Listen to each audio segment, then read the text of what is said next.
Hello class. Magadh महाजनपद के राजवंशों की श्रृंखला में चलिए आज हम सातवाहन वंश के बारे में जानते हैं। सातवाहन वंश की स्थापना सिमुक ने की थी। उसने वो अंतिम कण्व शासक जो था सुशर्मन, उसको उसने हराया था और उसे उखाड़ फेंका और उसके बाद गद्दी पर बैठा था। गौतमीपुत्र शतकर्णी को सबसे महान राजा, सातवाहन राजा माना जाता है और सातवाहन साम्राज्य के अंतर्गत आंध्र प्रदेश, तेलंगाना और महाराष्ट्र के कुछ हिस्से आते हैं। और इन्होंने क्या किया था, मगध को जीता था, है ना। मगध के शासक को हराकर और उन्होंने अपने वंश की वहाँ पर स्थापना की थी।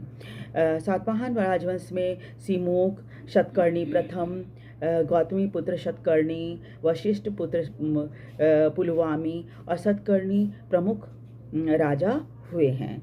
इनकी राजधानी पैठन थी जो कि महाराष्ट्र में है। सातवाहन वंश मातृसत्तात्मक राजवंश था और अर्थात राजाओं का नाम उनकी माता के नाम पर रखने की प्रथा थी।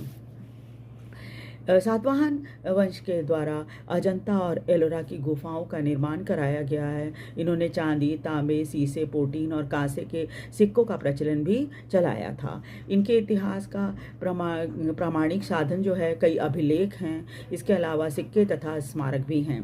गौतमीपुत्र शतकर्णी के शासनकाल में सातवाहन वंश को शकों के आक्रमण, जब गौतमीपुत्र शतकर्णी शासक थे उस समय शक लोगों ने आक्रमण कर दिया था, तो इन्होंने अपने राज्य को बचाया था और ताकतवर भी बनाया था।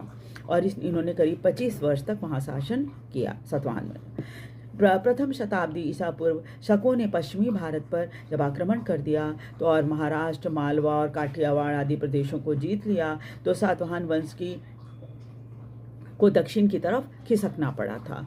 सातवाहन वंश का आखिरी राजा यज्ञश्री था, जिसकी मृत्यु के बाद सातवाहन वंश का अंत हो गया। इस तरह से मगध पर शासन करने वाले राजवंशों में सातवाहन वंश जो था वो आखिरी वंश था।